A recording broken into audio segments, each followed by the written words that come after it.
पूरी दुनिया को इस समय जरूरत महसूस हो रही है कि चीन के खिलाफ दस्तक दी जाए, क्योंकि वो विश्व शांति के लिए खतरा बना हुआ है।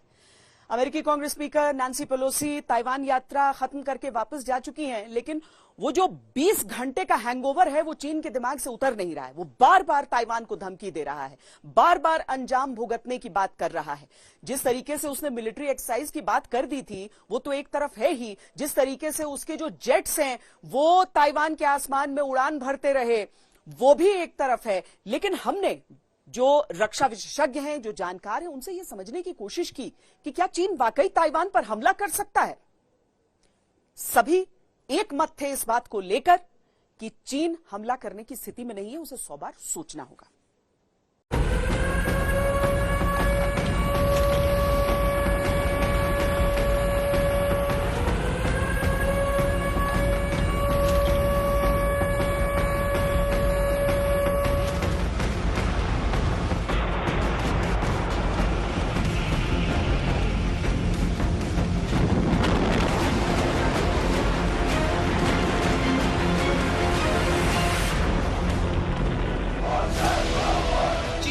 हर प्रोपेगेंडा वीडियो ये बताता है कि ड्रैगन ताइवान को निगलने के लिए तैयार है। चीन और ताइवान का कोई मुकाबला नहीं है। चीन की नौसेना अमेरिका को टक्कर दे रही है। इसीलिए सवाल भी चौंकाता है कि ताइवान को मसलना क्या चीन के लिए इतना आसान होगा।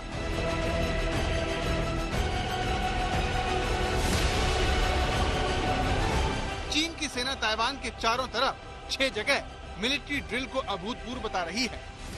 बड़ी बात यह है कि ये मिलिट्री ड्रिल ताइवान के तटों से सिर्फ 16 किलोमीटर दूर हो रही है।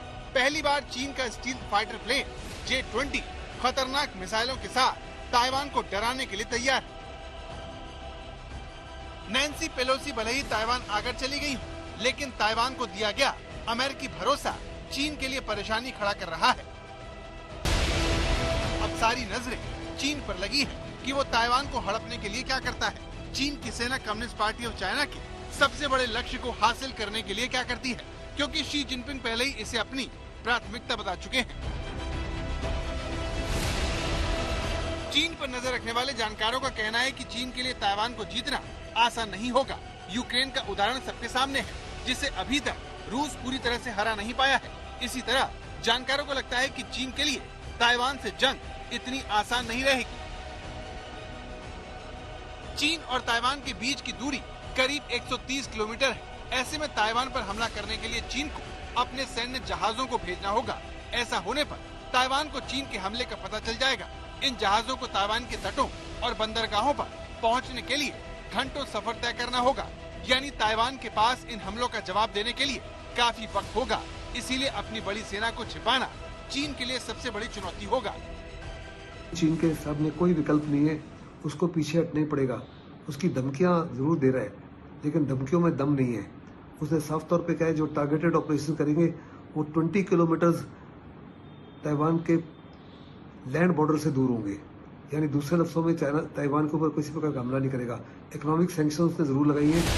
ताइवान खुद को रिपब्लिक ऑफ चीन कहता है, जिसमें ताइवान के अलावा चीन से सटे किनबेन और पेंगू द्वीप भी आते हैं। माना जाता है कि अगर चीन ने हमला किया तो ये द्वीप उसके पहले शिकार होंगे।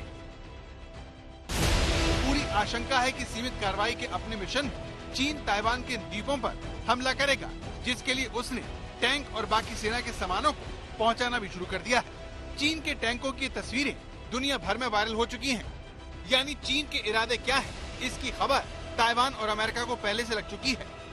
चीन के इसी खतरे को देखते हुए इन दोनों द्वीपों को ताइवान ने अपने फर्स्ट लाइन ऑफ डिफेंस के तौर पर तैयार किया है। ताइवान के इन द्वीपों पर बड़ी संख्या में मिसाइल और तोप तैनात की गई है। इसके अलावा ताइवान ने अपने बंदरगाहों की सुरक्षा की भी तैयारी कर रखी है। जैसे ही चीन की सेना यहाँ दाखिल होगी, उन पर जोरदार हमला होगा। इसमें कोई शक नहीं है कि चीन का हमला इन द्वीपों पर जोरदार होगा, जिसकी वजह से बड़े स्तर पर तबाही होगी। लेकिन ताइवान को जीतने के लिए उसे वहाँ की भौगोलिक चुनौती का भी सामना करना पड़ेगा।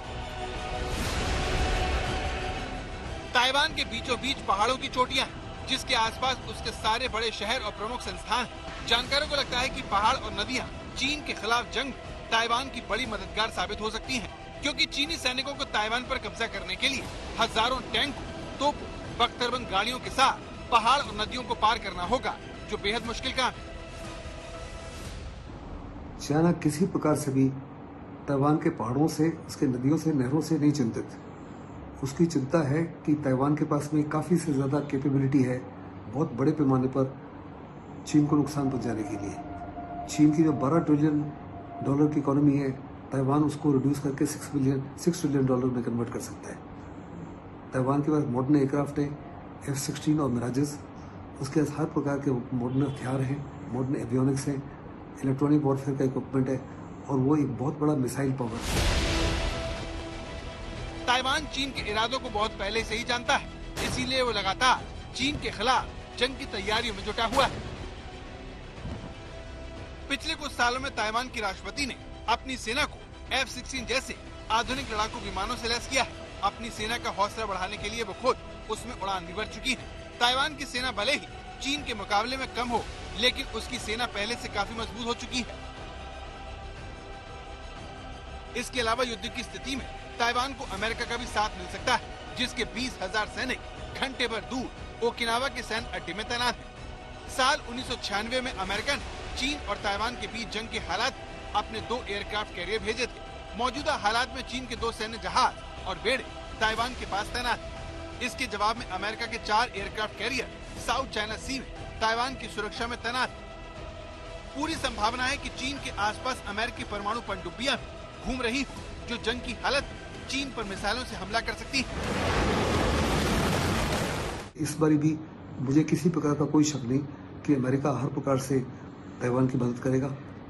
इस समय भी नैन्सी पेलोसी के विजिट से पहले उसने अपने 2 से 3 एयरक्राफ्ट कैरियर्स और काफ़ी ज़्यादा युद्ध बोट्स और हवाई जहाज तैनात किए हुए थे। पूरी फोर्सेज अमेरिका की थी साउथ चाइना सी और ईस्ट चाइना सी में, पूरे वॉर अलर्ट पर थे। एक आशंका ये भी है कि चीन मिलिट्री ड्रिल के बहाने ताइवान को सबक सिखाने के लिए उसे दुनिया से काट दे। लेकिन अगर इससे भी बात आगे बढ़ती है तो फिर चीन के खिलाफ सिर्फ अमेरिका ही मोर्चा नहीं खोलेगा, जापान भी इस युद्ध में कूद सकता है, क्योंकि ताइवान के पास चीन का अगला निशाना जापान के द्वीप होंगे। इसीलिए चीन के लिए बात बिगाड़ना इतना आसान भी नहीं होगा।